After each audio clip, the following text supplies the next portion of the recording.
making sure we have a good relationship and keep feeding the information out there, I think we can do a good job and continue doing better and become the safest city 10 years down the road. Absolutely. I love that. Absolutely. That would be a great thing. So that's our goal. Now getting there, we may have to take a few detours every now and then. We might find something that's not working right and say, well, maybe we need to do it differently. And of course, we'll do it differently. Never be afraid of change. Change is just part of progress. So, Thank you. thank you. Any other questions or comments or anything? Chief, a couple months ago, Hills Police took the lead on a heroin, I don't know what to call it. It was more or less an educational event Yes. over at the Villa.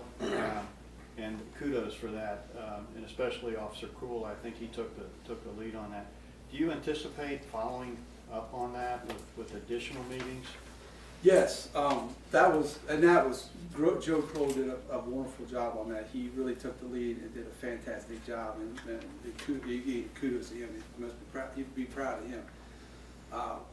That's what we have to take that and follow up with it, because that was a great start, but now we got to get the community involved, because it is going to take the entire community to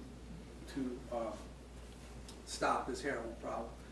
This heroin problem is already ahead of us. We're playing catch up right now, basically is what we're doing.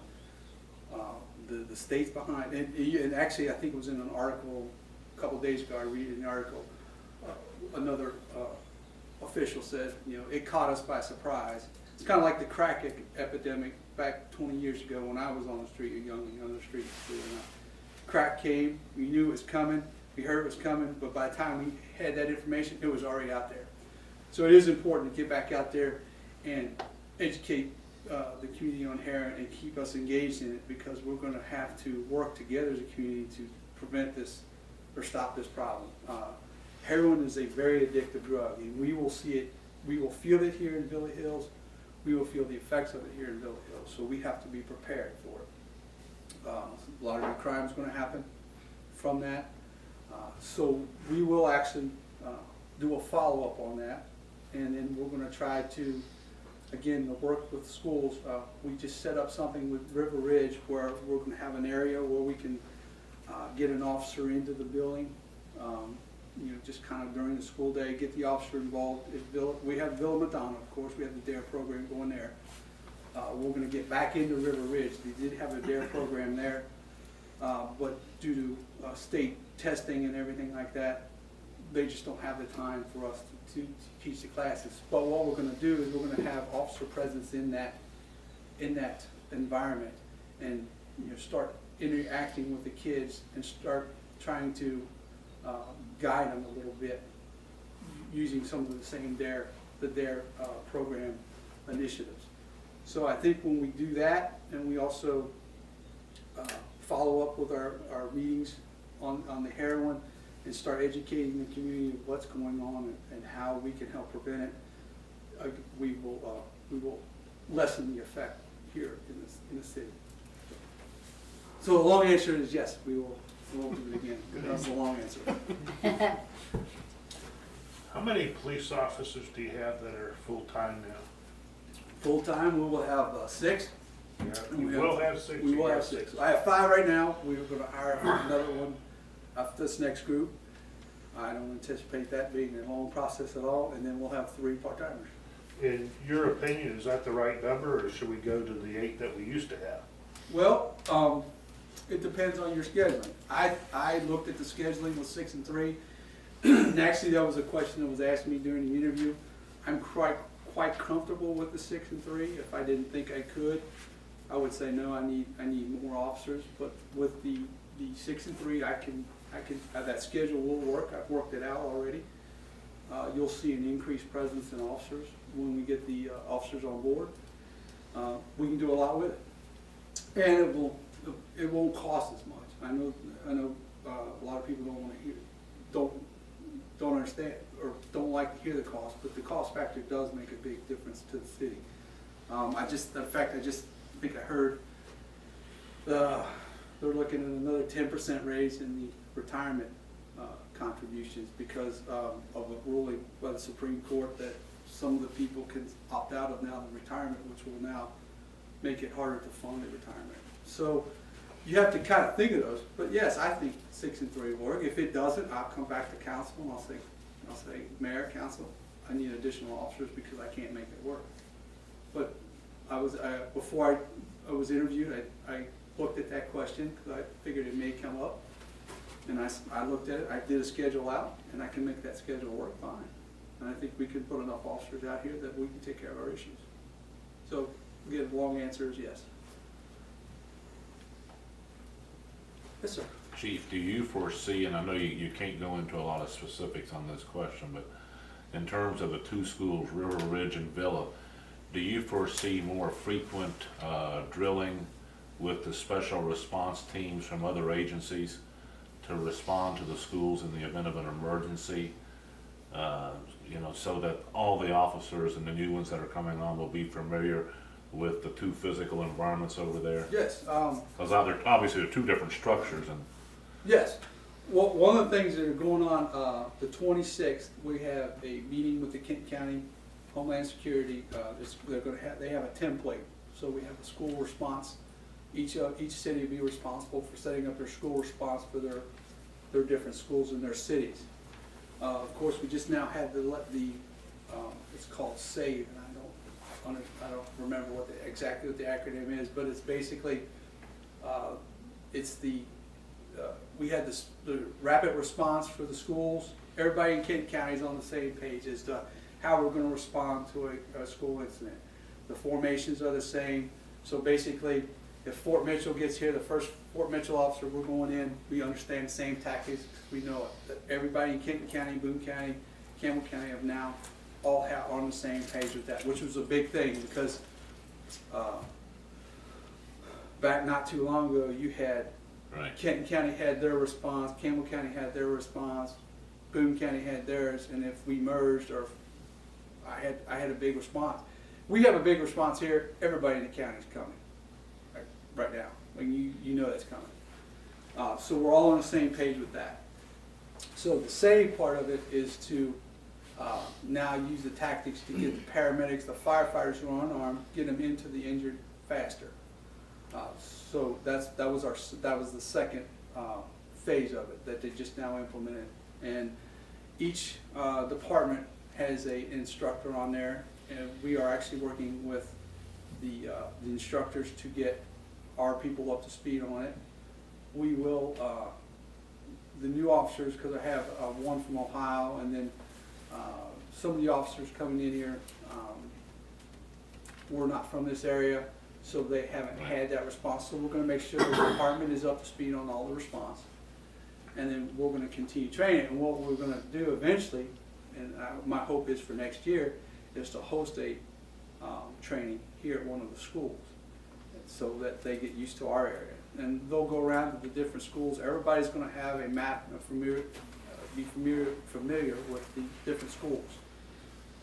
So they're kind of, Homeland Security is kind of taking the lead to help us all get on the same page, but in the same vein, we will encourage training opportunities here within the city to have them come on board so we know what's going on, so they know our area, and we can get in and continue doing that training. We'll continue doing that as a department on our own. Once we get everybody up to speed, then we'll do training scenarios during our annual training. Will, as you massage the schedule in consultation with your officers and the mayor, will there be some consideration given to having like regular patrol stops at the school just to check in? Oh yeah, that's one of the things we got with River Ridge. And Okay. as for location, the idea is we're going to do during the shift, stop in for maybe a half hour, maybe eat lunch with the kids. The times will vary. We'll make sure we're up there. You might see us standing at the front door when the kids come in at 8 o'clock in the morning. You might see us at lunch. We'll vary what we do. We're going to actually maybe do some things to make the schools safer, check in, be more involved with the schools, as we are with Villa Madonna. Great thing is our officer, their officer Bill Wright, is in Villa Madonna, So he has a good working relationship with him, and he's in there a lot. We want to get back into River Ridge, because it's important to be there, and to be there for any, any threats that we see, or anything that we see that's out of the norm, or just to be there and have an officer presence to make that a less likely target. In the event of an emergency at one of the schools, which one of the SWAT teams are called in? We currently, Kent County is our first response, Kent County SWAT. But if we have an issue, we can basically call up anybody and they'll send our SWAT team. If we have a major event, there'll be SWAT teams from Covington, Erlanger, Kent County, even Boone County and Campbell County will be coming. Basically, it's just, there's an agreement within, everybody within this general Northern Kentucky. That's the one great thing about Northern Kentucky. Everybody works well together. If I make a phone call and say, I need some assistance up here, it's coming. I know it's coming. Do you have a response time estimate? Typically with SWAT teams, because I used to run a SWAT team, the difficulty with SWAT teams, and that's why they teach the shift officers to get in there and respond right away. By the time you get the SWAT team in, get them to the scene, you're typically looking at 45 minutes to an hour to get a SWAT team set up.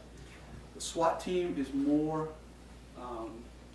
geared up for a long duration kind of thing, or if we have an active shooter and we need to search the building, we bring in the SWAT teams to assist with the building search. We have a hostage barricade, then we will secure the area, hunker in place, bring in the SWAT team, and they will do their thing. So a SWAT team is, when it's hitting the fan, it's everybody get there.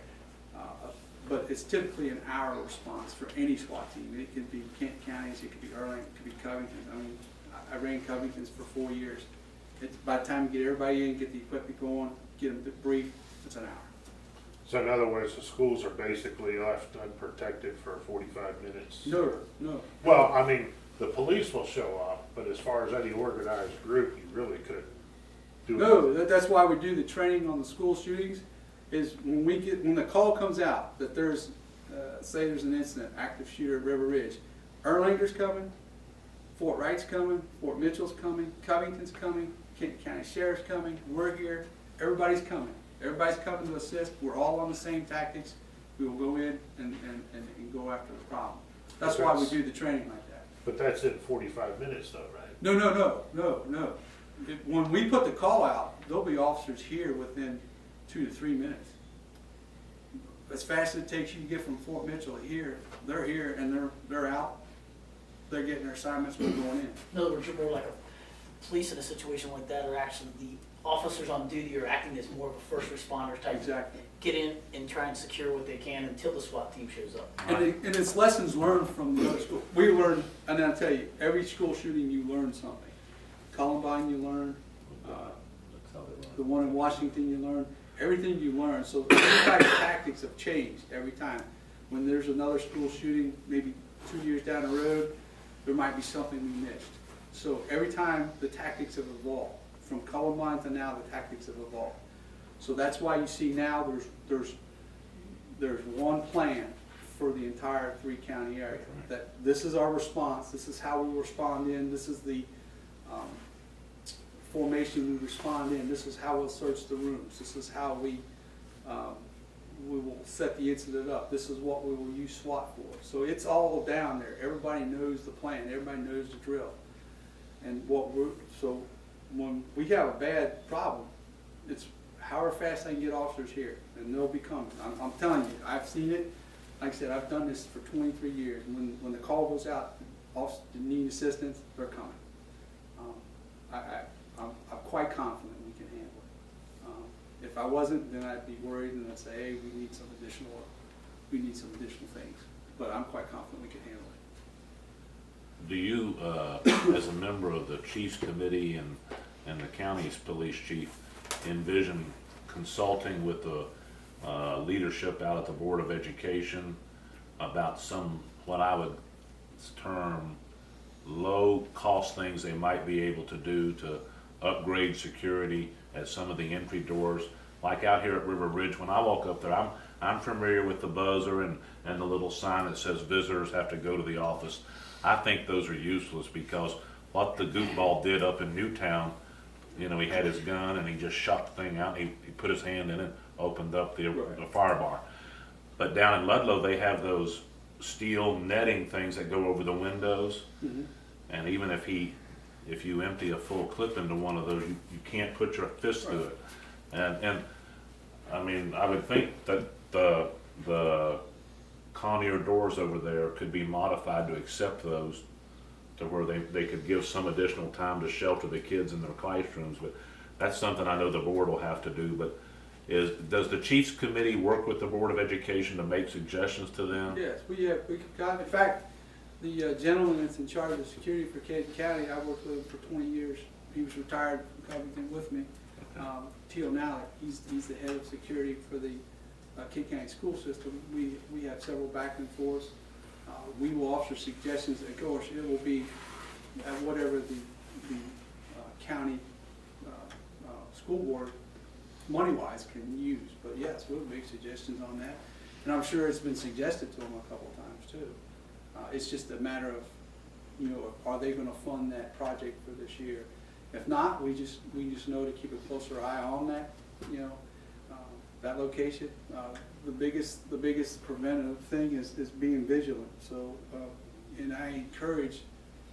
You hear a lot of people say, "I apologize for calling the police." And I said, "Please don't, because I'd rather you call me for something that's not a bad situation than you wait till you say, it's nothing, and then something really bad happens, and you know, I could have prevented it 2 or 3 weeks ago because I knew about it." So, but we know to be vigilant, and we know to encourage them. That's why the officer presence there. We understand that we do have some vulnerable areas, so the officer presence will hopefully deter some of that. So, but yes, we do. We have Chiefs Committee meetings. In fact, the Kent County Chiefs meet once a month, and then, of course, I'm on the Northern Kentucky Chiefs Committee also, and so we do meet and we do pass on that information. Speaking of the Kent County safety officer, he conducted a training thing at St. Joe's. I guess it was last fall, and then they had training for the children too. Have they done that sort of thing at Billa and at River Ridge? I forget the acronym. I think you mentioned it about the active shooter, where it's a little different than it used to be, just strictly hiding. They're also stressing like getting basically, out. all that we found out. Basically, all that was just lining them up in a nice corner so they can find them. So the idea is now to get out, and there's a safe place to meet, which River Ridge actually has it. We know where their safe place is, so that would be one of the areas we do a go to. But yeah, I have to actually check because I haven't actually talked to them. I'm almost certain because the training was being conducted 2 years ago. It was going to every school. I'm certain they are up to date with the current. River Ridge would have done it through the board, but what about Villa though? Villa actually just had an assessment done by Kent County Homeland Security, and actually I will know what their safety rating was when I go to this training on the 26th. So yes, I know it's been looked at. I can't say for sure because I don't know. I have to actually talk to them, but I'm pretty sure they're all on the same plan because we don't want to have two different plans. Because we'll respond thinking it's one thing and they have another. So I'm certain that they're encouraging to be on the same plan. I do have a copy of it in my office. I do believe I saw a copy of it in my office, so I will check on that. I just can't be 100% certain, but I'm almost certain they are. And we will engage Villa just as we do River Ridge. Any other questions? With everything that you have on your plate, That's a lot. That's a lot. My main concern is traffic safety. Mhm. And I'm talking about stop signs, Mhm. speeding, blah, blah, blah, blah. Are you gonna be able to handle that? Yeah. I mean, doing some of that. Yeah, because the call volume here is not excessive. Like today was, for some reason, everybody was calling us today. It was a little busy today. But yes, I mean, we have locations that we have, I say detail locations that we'll sit out where we hear complaints of a lot of like, I did get a call, was down on Squire Oaks. Gentleman called, said 7:30 in the morning, they keep running the stop sign, so we've been starting to ramp up, watching the stop sign. The idea is to get it to stop, get the problem to stop. It may be by writing tickets, it's mostly by, hey, slow it down, please be careful, you know, this is why we're out here stopping. If you get a chronic offender, then of course you cite it. But yes, we can handle it. There's multiple locations, you just have to be judicious about it and go around the city. And we have different, each car is equipped with a radar in it. We sit back and watch stop signs. Heck, I sat and watched a stop sign a couple stop signs a day. So yeah, we're out there as part of our daily routine. Because I know this is summertime and kids prancing along the sidewalks. And, I mean, you never know when a basketball is going to go out into the street and a kid just run right between the cars out after it. Well, you have somebody going 40 miles an hour instead of 25, then there's a difference. And that's, when I walk, I see there's a lot of cars that I know are speeding. You can just watch them. And it seems like there's no, I mean, it's just like, well, I can get by with it.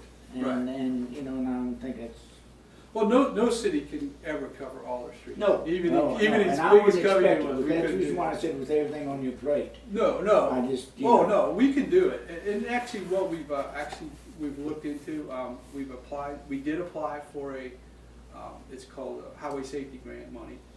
We didn't get it this year, but we're taking steps to get it for next year. Actually, we may be getting a small mini grant out of it during the Click It and Ticket and the Drive Sober campaigns. So that will allow us to use overtime money to get, it's basically free, I call it free money because the city gets reimbursed, so it doesn't cost us anything. But we go out and enforce locations just like that to bring the awareness up to, you know, make sure you got your seatbelt on, slow down, not to drive drunk. So we will be utilizing those things as well as information provided by you and by other citizens that say, hey, we're seeing speeders in this location. By all means, drop me an email, drop me a phone call, say, hey, I'm seeing this, and we'll put it on a detail sheet. We'll sit officers out there and say, hey, take a look at this. The recent construction where everybody was going Knee Warner, Valley View, we were getting some stop sign violations. We sat out there, did a few traffic stops, started slowing them down. So we'll do the same thing here. The idea is to stop. yeah, stop I'm not saying it right. Yeah, that's what I'm 300 saying. tickets I want to make a sure month, everybody, I'm we're not not going saying out that. there, it's like I'm they just, call you it know, highway I'm just- patrol. If you can just, Yeah, and if there's a location that you see, by all means, drop me an email, call me, you know, just say, hey, I'm seeing this, and I'll make sure an officer is aware of it. We'll sit out there. If you can give me the times that it's mostly occurring, that's great. We had a complaint on Sunglow, I believe, when we put a couple cars out. We put cars out there a couple days. Caught a couple people speeding, slowed them down. I have a piece of equipment in my downstairs that I'm trying to get working. It's a speed survey. It kind of helps me, when I put it out there, I get a survey of what time the speeders are, what's our fastest speed, do we really have an issue here? Take that data and make a report. Now, it's kind of an older system, so we're trying to revamp it a little bit, but we have those tools out there. Plus, you know, of course, the citizens help us out a lot. And then we get, you know, again, hammer it hard, slow down, please slow down, there's kids out there. And there may be, and I would say, you would look for, say around Halloween, we'll start ramping up around Halloween. When we come out of the winter months, when we go into summer months, we'll start ramping it up, saying, you know, you need to slow down, we're out here enforcing the laws, and get everybody wary that, you know, hey, they are watching. For the most part, especially on the main highways, I can't get anybody out there speeding. I've sat out there many nights, and I can't get anybody out there speeding, because I think they all know that we're out here stopping. So that's a good thing, that's actually a great thing. Yeah. But you'll have your neighborhoods like that. Oh, sure. Especially on 20 miles an hour, it's like, it's easy to go over 20 miles an hour, easy. You go. I did, and I'll tell you a funny story because I can. I came here when I made the application, and I was going out of here, and I didn't, I was just going out here, I just dropped off my application, and Officer Kroll stopped me. He said, sir, you're going 26 in a 20-mile-an-hour zone. I was like, I just dropped my application off. He was kind of like, we're kind of laughing about it still, but they're going right out here, Rogers Road. I wasn't paying attention. I was listening to the radio. I was going over. I said, yeah, you got me. I didn't realize. Well, you almost have to ride the brake at 20 miles an hour. I mean, Yeah. I mean, But it's easy to do, so it's easy to do, but I mean, Yeah. but still. But 40 miles an hour, you're right. 40 miles an hour, I mean, going 40 in a 20 is something different than going 30. Yeah. And you actually, the city of Villa Hills has actually got several awards for the traffic safety. You're one of the lowest crash rates here is in the city. It's actually, there are several of them hanging down on the entrance way downstairs, AAA safety awards. And I do believe I saw another plaque that came in. So that's a great thing. You're not only the safest, but you're also the safest to drive in too. So it's great. So. Okay. Question. With your current full-time staffing schedule at 5 FTEs, what kind of schedule does that, is there just one officer at a given shift? Right on now? call? Right. Well, right now, because we don't have our part-timers, so we can't throw the part-timers in there. And then we only have 5, but when we have our 6 and 3, it will allow me to, with the 10-hour shift coverage, it allows me to put, stagger the shifts. So you might not, at 8 in the morning, or 10 in the morning, I might not need 2 officers out. But, I got my call volume's high around 2, so I can start staggering in those shifts. So once I get up to speed, yeah, it'll be able to roll in. And of course, I'll be out that street also. So you're not part of this 6 FTEs? 6 would be me. 6 would be you, Yeah, okay. but, okay. Good. I'll be out there, because I'm kind of a working chief too. I still got to get out on the road a little bit. But you'll see me out there, but there'll also be a nice stagger in a car at 9 o'clock, and they'll work a 10-hour shift, which will cover till 7 at night. So I'll stagger those cars in, and then when the part-timers are in, we can stagger them in also. And you're just creative with the schedule. It's basically called creative scheduling, what we're doing. And then, but you make it to where you hit the busiest hours. Yeah, we should be able to cover it. I mean, again, if I see we can't, if I see an issue, I'll come to mayor and council and say, hey, I need an extra body, I can't cover it with this.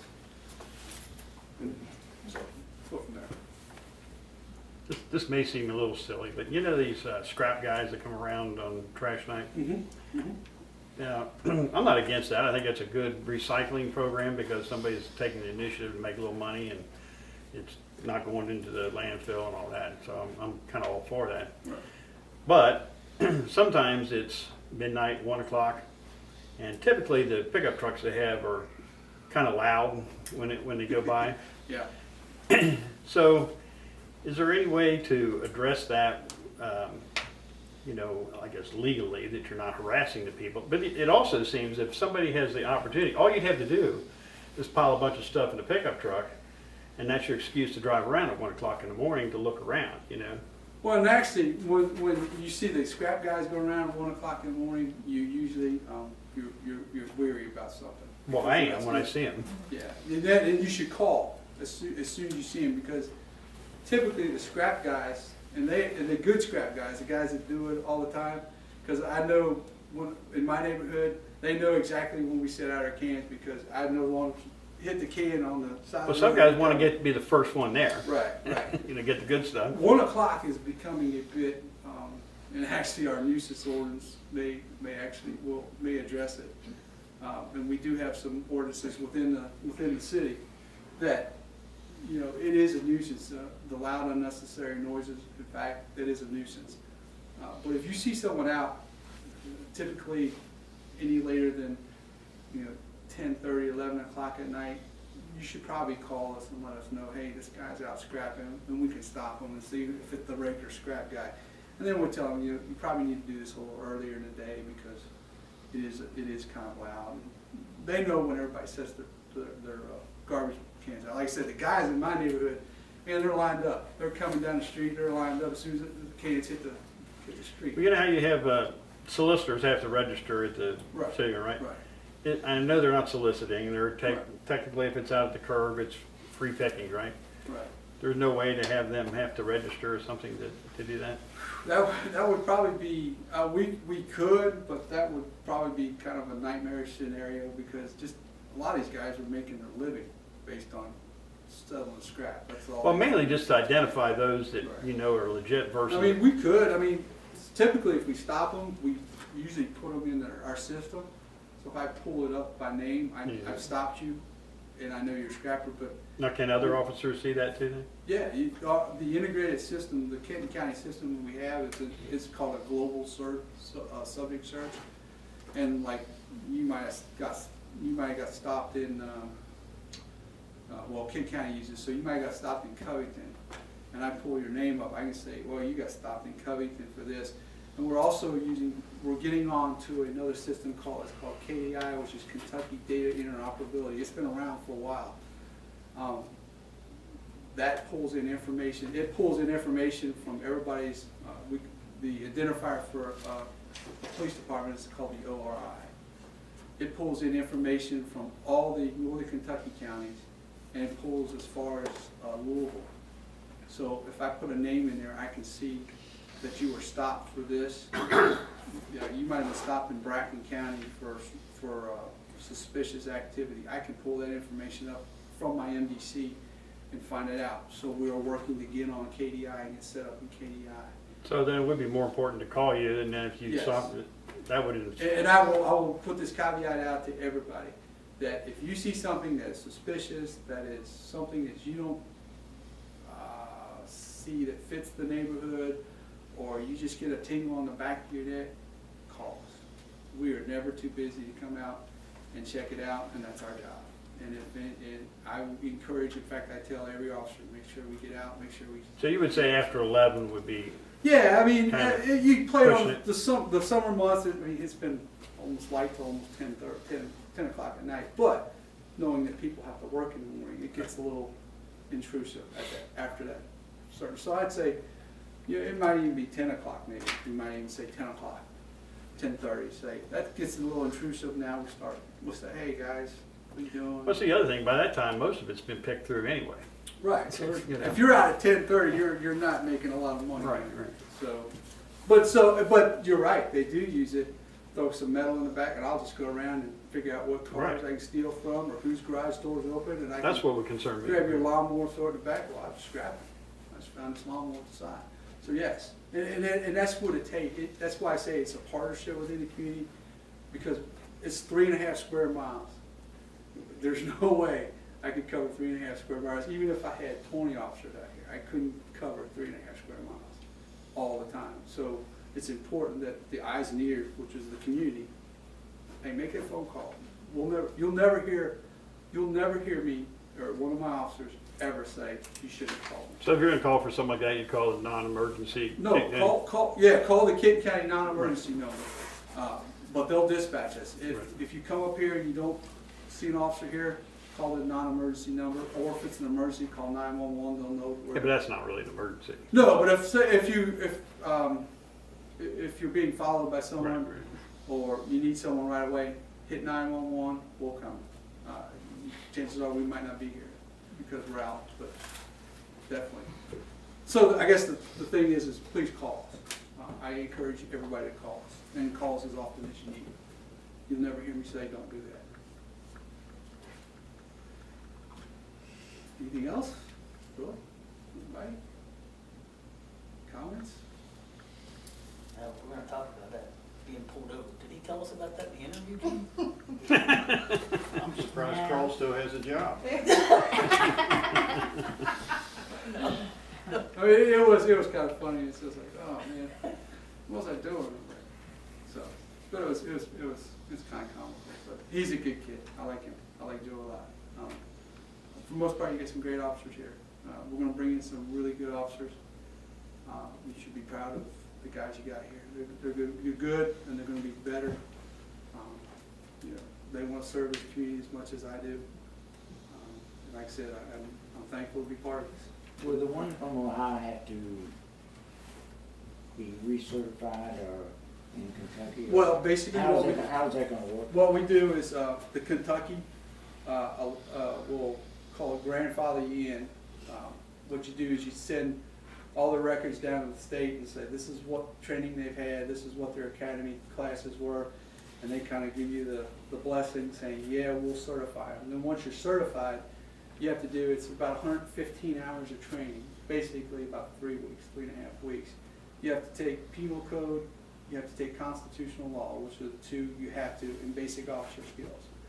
And then Kentucky Homeland Security, because for some reason, Homeland Security in Kentucky is unique. I don't understand it, but if you have Homeland Security in Ohio, it doesn't transfer, so you have to do that. But once you have those classes, you're given a temporary certification, and once you pass those classes, your certification is then moved over to Kentucky. So instead of Fully $400 certified. or whatever it is, it's. Right, if I pull, 100 yeah, and some odd. so it's 18 weeks as opposed to 3 weeks. Yeah. So it's a no-brainer sometimes. The idea is you can't, but they won't switch you over. It's only have to be a state that they recognize, like South Carolina. They will not accept training from South Carolina. This doesn't meet the standards. But you have to have worked 1 year at least full-time in an agency before they'll accept your transfer over. The one thing you do have to be happy with is that the state's training academy is CLIA certified, which is nationally certified, and it's the #1 academy in the nation. It was ranked that this year, so it's a pretty high honor to be #1 ranked academy in the nation. So you have some great training. Kentucky has done it right, and they're actually a model for a lot of people. So with that in mind, they're very selective of who they allow in and what they allow in. But it takes me maybe a 3-week turnaround. The biggest thing for them, coming from Ohio too, because when I was in college, I did Ohio Revised Code. I learned Ohio Revised Code, and it is like night and day difference. Like there's like 4 types of murder, 17,000 types of assault, and here it's like 1 type of murder, 4 types of assault. So that transitions a little bit, but it works out fine. Steve Ward has done a great job. He's a part-timer from Ohio. He's in Cleves for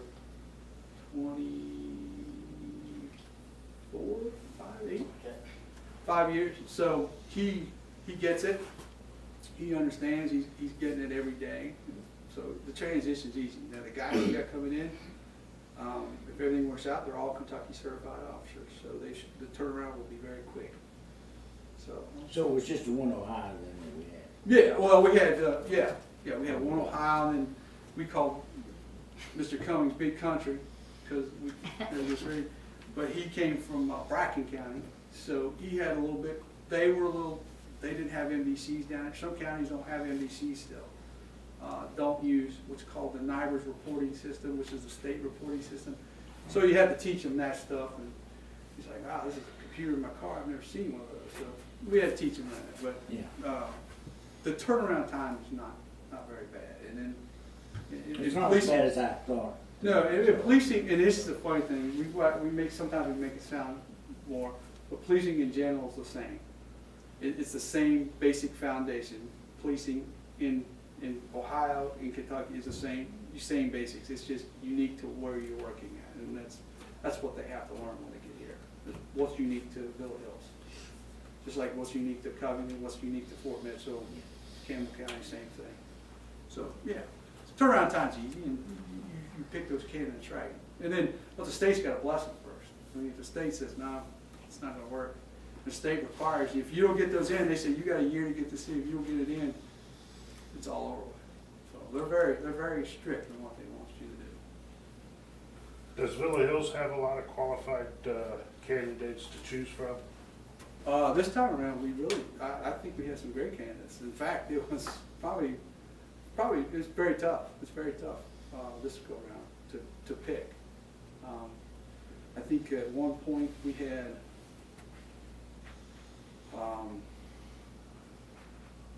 probably almost 110 years of service for the full-timers.